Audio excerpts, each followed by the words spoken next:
Welcome to MedEvidence, where we help you navigate the truth behind medical research with unbiased, evidence-proven facts. Hosted by cardiologist and top medical researcher, Dr. Michael Koren. Hello, I'm Dr. Michael Koren, the executive editor of MedEvidence.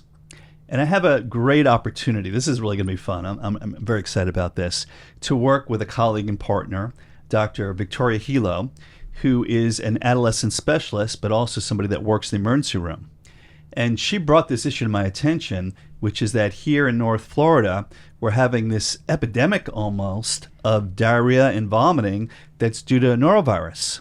So Vicki was going to educate us about this and talk about some work we're doing in the clinical research space to maybe reduce the implications of this problem.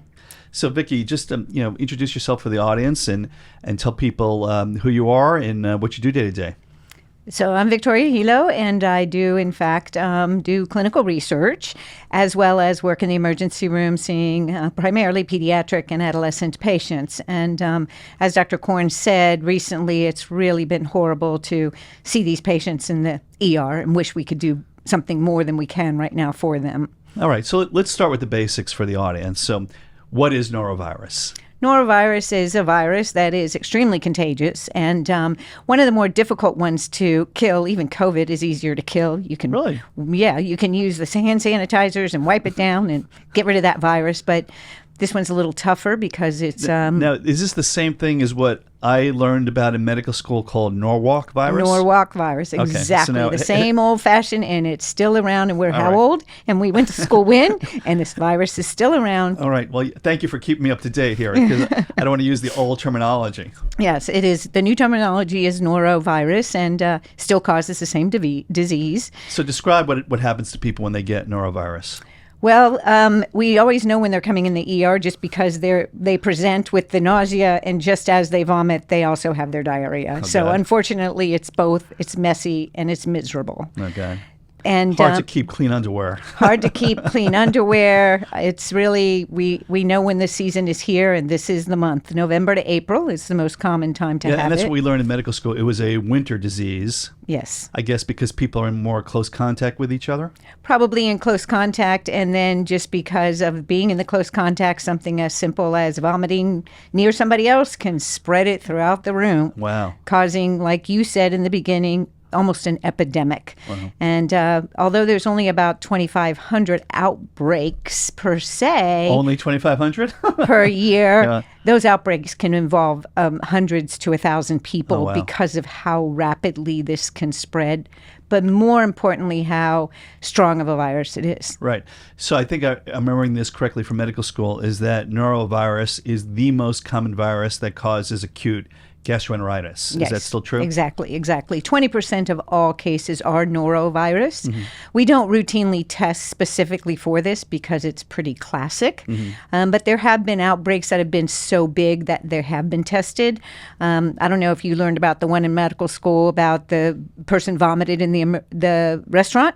Yes, yeah, that's a classic. Yeah. That's a classic. Yeah, so tell everybody about that. So a person had vomited in a restaurant where there was 100 guests or so, and 2/3 of the people there ended up getting norovirus from that one episode of vomiting. Oh my because God. the person vomited on the floor and Spreads the virus throughout the room. all over the room. Yeah, I remember that, and I remember the CDC went in there and they found that the people that were closer to the vomiting were more likely to actually get sick. Right. But it's a great point. So that was in a restaurant. So this is not just a cruise ship issue. Usually Exactly. people hear about this for cruise ships. Any idea what percentages in cruise ships versus other things? Or it's I all don't know mixed if I bag? know that percentage, but when it is on a cruise ship, pretty much 100% of the people on the cruise ship get it because of the fact that, like we said, it doesn't get killed by hand sanitizers. You really need to wash your hands, good old-fashioned soap and water for that 3 minutes, get that virus off of your system. So explain that. So an alcohol-based hand sanitizer doesn't work as well as washing the old school soap and water way. And that's because this virus is in what's called an enveloped virus, and the It doesn't have an envelope. It does not have an envelope. Right. The ones that do have an envelope, the alcohol kills that envelope and allows that virus to end up getting destroyed. Right. This one has a coating on it that is not penetrable by that. Right. Interesting. Yeah. So some Alcohol. viruses, they get to their target because they're protected by an envelope, and alcohol will break that down. But for norovirus, it's more of a protein shell, and you have to break it down by chemical really intense scrubbing and actually physical means. And getting it down the drain. There you go. One of the other things I want to point out about taking care of this virus on surfaces is it can live from hours to even days on surfaces, and Lysol wipes, etc., don't work, just bleach and hydrogen peroxide. So it's important to use the good hand washing because you don't know what surface you're going to be touching. All right. So interesting. It's interesting how little nuances of viruses actually affect the way we need to strategize against them. So you wouldn't think that hand sanitizers work better for some than others, but in fact, if it has an envelope, it'll work better. If it doesn't have an envelope, it won't work as well. Right. And then you need just old-fashioned friction and soap and water. Interesting. So even on food, and we're not going to wash all our food. We're not going to wash fish. Right. Necessarily before we, use it. And we'll rinse them out, but we're not going to use soap and water on them. We're going to use soap and water on it. And, it's been shown to, sustain even through ultraviolet radiation and temperatures of 150 degrees Fahrenheit. Wow. And so once it gets spread in a restaurant environment, or worse yet, like I said, on a cruise ship where there's food all the time everywhere, right. It's just it's ugly. So one bad sushi chef can do a lot of damage. Yes, especially because that's not even cooked. It makes it even worse, right? So how long are you sick for when you have a norovirus infection? You can get sick, first of all, as soon as 12 to 24 hours after exposure.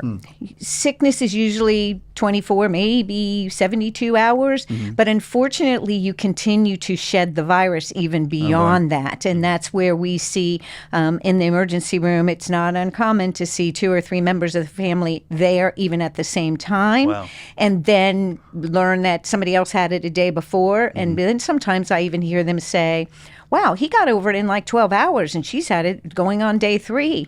Right. And sometimes that's just volume of, like you said, with the restaurant, amount of exposure to the virus. If you have 3 people in your house that have it, that's a lot of virus around the house. If you're the 4th one to get it, you're going to get a worse case of it. And for medical school, remember, one of the complications is people can get severely dehydrated because they can't keep fluids down. You have to bring them in for IV fluids. So, and certain vulnerable people can get really, really sick from dehydration.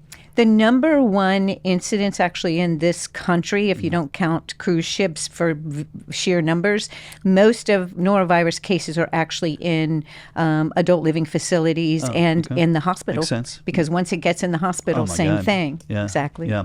So how do you treat it once people get it? Is there any treatment for it? You just have to treat the symptoms. And sometimes that's a little easier said than done because of the vomiting that goes on and the dehydration, vomiting and diarrhea. And right now, I don't know if you know or not, but our major contributor to IV fluids was in North Carolina and was destroyed by the hurricane. So we are on restricted IV fluid rationing at the hospital right now. And if you can orally rehydrate somebody, that's what we're doing. Well, that's not always so easy when it's coming out of both ends. Wow. Yeah, I can imagine. So that's interesting. I didn't realize that it was such a problem in the hospitals right now. Yep. Wow. We're rationed. So are there any vaccines or anything that we can use to prevent people from getting sick in the first place? So people are working on a vaccine, and that is going to make a big difference for my job in the ER and just for people in general. Yeah, and I know there's some manufacturers that are working on it as we speak. Yes. So we're excited. We are involved in some of these programs as we speak. And one of the things that we're trying to do is just educate the population that this is not just a cruise ship deal. Right. Because often people have that association. So you say, we're doing some work to prevent norovirus. And they say, I'll never go on a cruise ship. Well, as you pointed out, that is not a safety net for everybody. And Vicki, whether or not a virus is enveloped or non-enveloped, you don't want to get it by special delivery. Yes. Thank you for the information. And for those of you out there, be careful and wash your hands. Thanks for joining the MedEvidence podcast. To learn more, head over to MedEvidence.com or subscribe to our podcast on your favorite podcast platform.